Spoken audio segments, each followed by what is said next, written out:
News media hates when I use what has turned out to be my very powerful social media. Over 100 million people. Let's get the bottom line with CNN political director David Chalian. And just to be clear on the record, I love that the president tweets because I think it is a window into his direct thought process and a legitimate avenue of scrutiny of his positions. But what do you make of the political play here, once again bashing the investigation, bashing Mueller, etc.?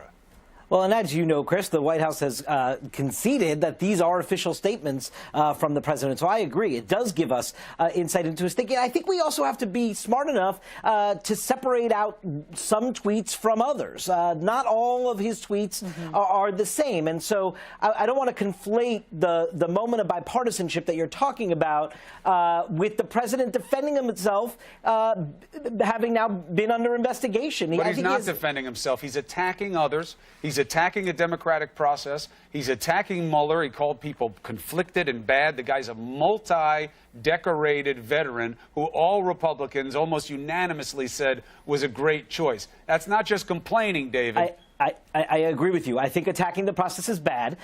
This morning, his tweets were about pushing back that there's been no proof yet on collusion with Russia. That was his first tweet this morning, which, by the way, here, after 7 months of investigation and committee hearings about my quote, collusion with Russians, nobody's been able to show any proof. Sad. What I think is stunning about this tweet from the president is that whoever said he was under investigation with colluding with Russia, our reporting has always been, and what Jim Comey testified before Congress and to the American people, that they were looking into Russian campaign Trump campaign associations with Russia, not necessarily Donald Trump. He always makes this about him. That's why he was so adamant to get out there that he wasn't under personal investigation, except of now, of course, he is for potential obstruction of justice. But, David, I don't know. Shame on us. I mean, shame on us. We are the people who become consumed with the tweets. Chris and I have this debate a lot. I know that he likes the tweets. He thinks that they're a window into the mind of the president. Okay, get it. I take your point. But we're the people who are devoting our hours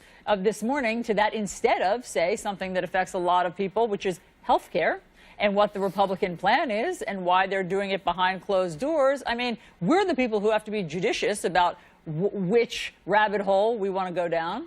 It hurts when she says that, David, because it's true.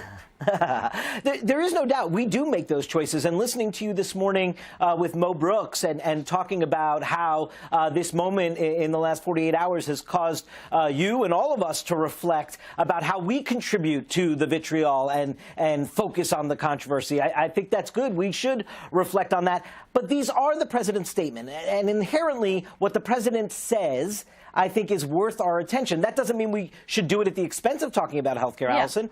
And but of guess course, what, David? I mean, there's only 24 hours in a day.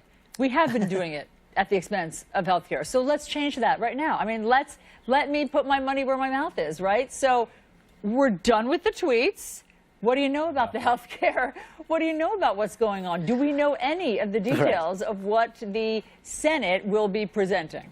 It would be easier to talk about health care if we actually knew what was bill, because there would be something to talk about. But as you've noted, it is really Mitch McConnell's strategy here to do this behind closed doors, dealing with senators almost one by one at times, but sometimes in larger groups, to get as close to the 51 votes or 50 votes if it's a tie, and using the vice president to break it, that he needs to get this bill across the finish line. He is not looking to have this die by the death of 1,000 cuts by having it out there. So there's definitely a strategy in place there. What we do know is one of the big hang-ups, and you know this from the way the House bill was constructed and what we've heard from Republican senators, is this issue of Medicaid and funding Medicaid. We know that there are a bunch of senators from states that took the Medicaid expansion that are looking to keep money in the bill that the House bill cut out. That's going to be one of the big sticking points. I feel better already about our jobs. They're important discussions. I think we do better than most, but you're right. We should do more. Okay, thank you. Right. Wow. Again, rare moment of unity. Right. No, I don't really mean it that way, because I'm actually blaming you. I know. Yeah.